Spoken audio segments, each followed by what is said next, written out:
ಪೂಜ್ಯದಂದೇವರ ಕವಿತ್ವವು ಪಾಂಡವರಿಗೆ ಬದೆಯವೆ. ಈಗ ನಮಗೆ ಬದಲಿ ಬಂದಿರುವಂತಹ ಆಪತ್ತಾದರೂ ಏನು ದೊಡ್ಡಪ್ಪ? ಕುಮಾರ ಅಭಿಮನ್ಯು ದ್ರೋಣನ ಚಕ್ರವ್ಯೂಹವನ್ನು ಭೇದಿಸುವ ಶಕ್ತಿಯೂ ನಿನಗಿಲ್ಲ. ಕೌರವರ ಯೋಧರಿಂದ ನಮ್ಮ ಸೈನ್ಯವು ಹತವಾಗುತ್ತಿರುವುದು. ಇದಕ್ಕೋಸ್ಕರ ಇಷ್ಟೊಂದು ಚಿಂತೆ ದೊಡ್ಡಪ್ಪ.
ಅದಕ್ಕಾಗಿ ನಿಮ್ಮ ಅನುಮತಿಯನ್ನು ಪಡೆಯಲೆಂದೇ ನಾನು ಇಲ್ಲಿಗೆ ಬಂದದ್ದು. ಬಾಬು ಅಭಿಮಾನಿಯು, ಬಾಬು ನೀನು ನಮ್ಮ ವಂಶದ ಗೌರವ ಸ್ವರೂಪನು.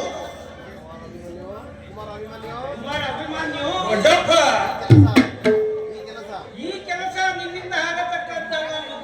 ನಾವೆಲ್ಲರೂ ಜೀವಿಸಿದ್ದು ನಿನ್ನನ್ನು ಈ ಕೆಲಸಕ್ಕೆ ಕಳಿಸುವುದು ನನಗೆ ದುಶ್ಯಾನಿಸುತ್ತಿರುವುದು. ಕುಮಾರ, ನಾನು ಚಿಕ್ಕವನೆಂದು ಈ ರೀತಿ ಹೇಳುತ್ತಿರುವೆ ದೊಡ್ಡಪ್ಪ. ನಿಮ್ಮ ಮುಂದಿರುವ ಈ ದೇಹವು ಚಿಕ್ಕದಾಗಿರಬಹುದು, ಆದರೆ ಅದರೊಳಗಿನ ಜೀವ ಜ್ಯೋತಿಯು ಚಿಕ್ಕದ್ದಲ್ಲ. ಅದು ಕ್ಷತ್ರ ತೇಜದ ಚಿರಪ್ರಕಾಶದಿಂದ ಜ್ವಾಲಮಾನವಾಗಿ ಬೆಳಗುತ್ತಿದೆ. ಸಾಹಸದ ಪ್ರಭಾಫಲಕದಿಂದ ಪ್ರತಿಬಿಂಬಿತವಾಗಿ ವಿಜೃಂಭಿಸಿದೆ. ಅದು ತನ್ನ ಮಹತ್ ಪ್ರಕಾಶದಿಂದ ಈ ಕುರುಕ್ಷೇತ್ರವನ್ನು ಬೆಳಗಲು ನನಗನುಮತಿಯನ್ನು ಕೊಡುವುದು. ನನ್ನನ್ನು ಮಗನಾಗಿ ಪಡೆದ ಧನಂಜಯನ್ನು ಅಭಿಮಾನದಿಂದ ತಲೆದೂಗಲಿ. ವೀರ ಪ್ರಸುವಾದ ಸುಭದ್ರೆಯು ಆನಂದ ದೃಶ್ಯಗಳನ್ನು ಸುರಿಸಲಿ.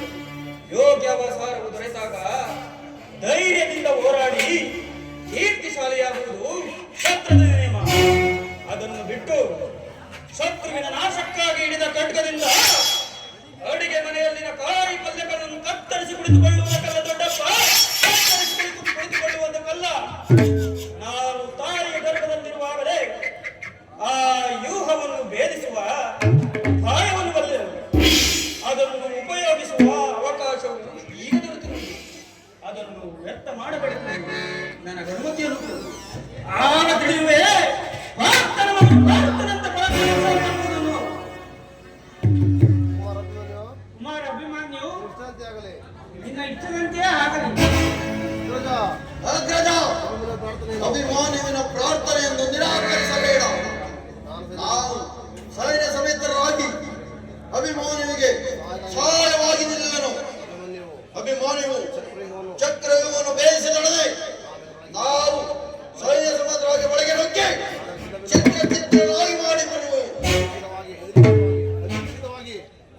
ಅನಿರೀಕ್ಷಿತವಾಗಿ ಒಂದೊಳಗಿದ ಸಹಾಯವನ್ನು ಬಿಡುವುದು ಉಚಿತವಲ್ಲ.